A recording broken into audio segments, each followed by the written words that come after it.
A cold rain was falling over the city when Daniel finished his night shift at the gas station.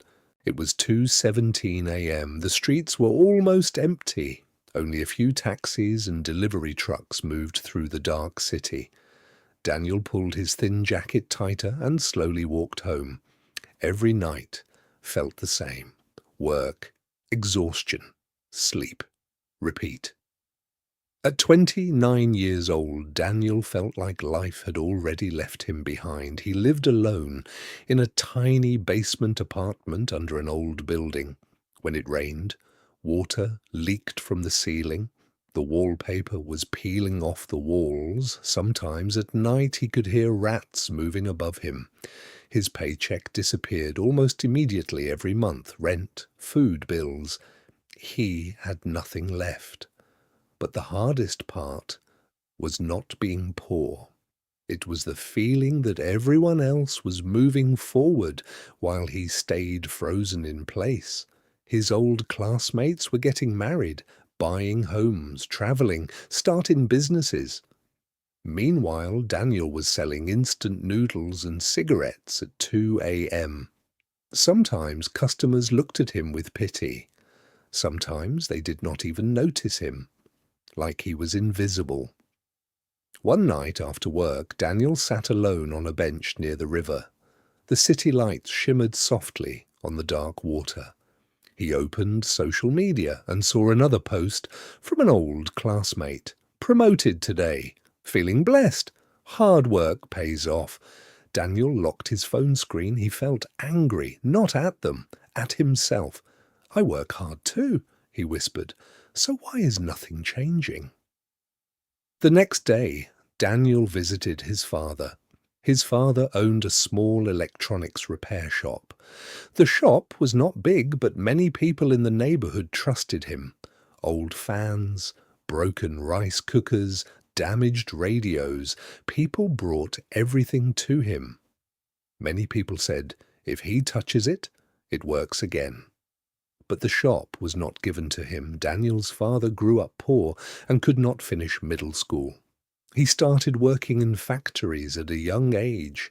After work, he collected broken machines that other people threw away and taught himself how to repair them.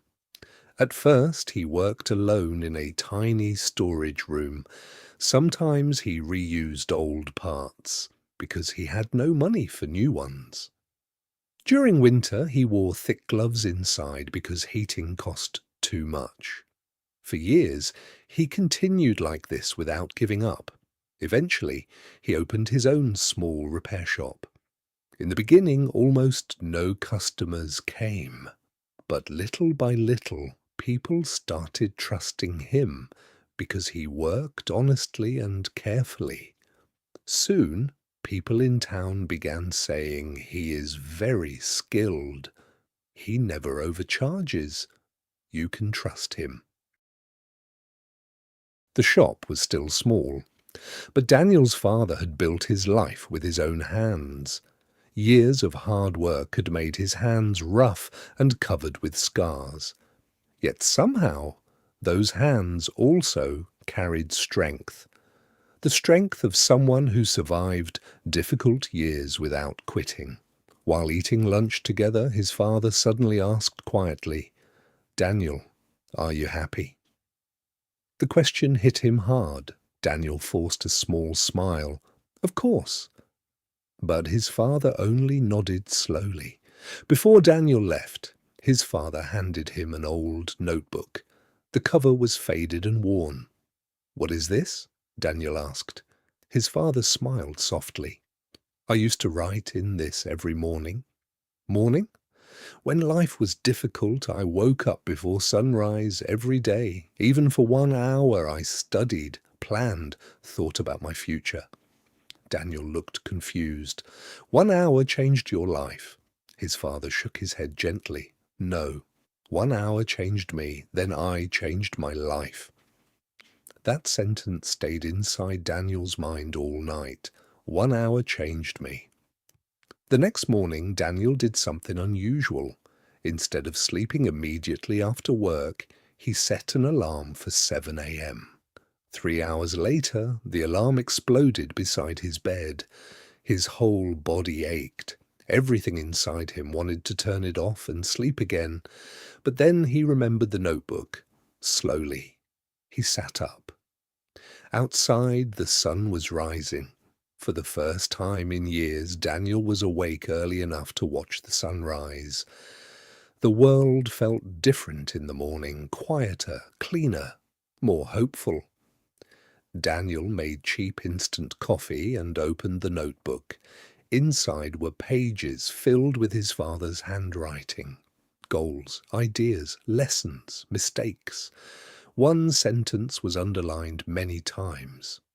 Small daily discipline creates a powerful future. Daniel stared at the words for a long time. Then he opened YouTube. That morning he started watching free graphic design lessons. The next morning he watched another one. Then another. At first it was very difficult. His eyes burned from exhaustion.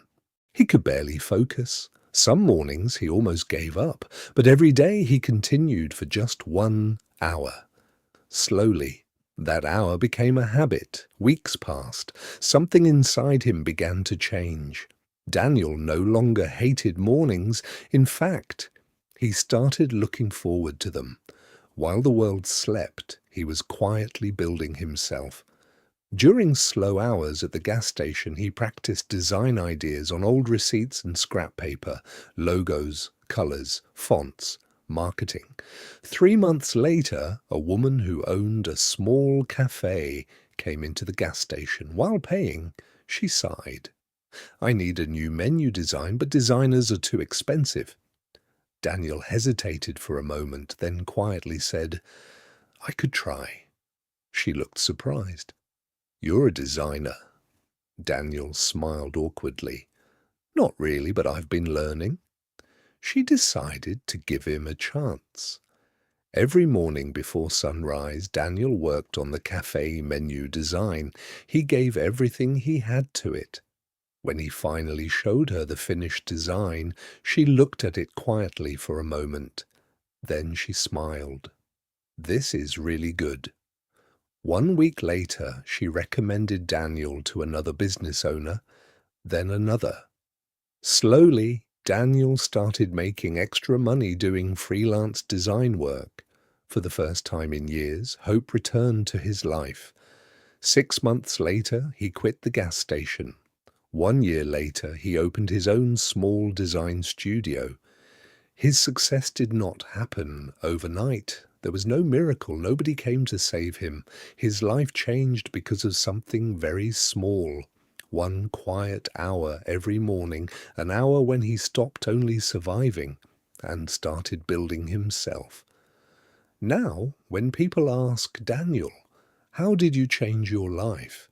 he smiles and says, "I stopped giving my best energy to exhaustion."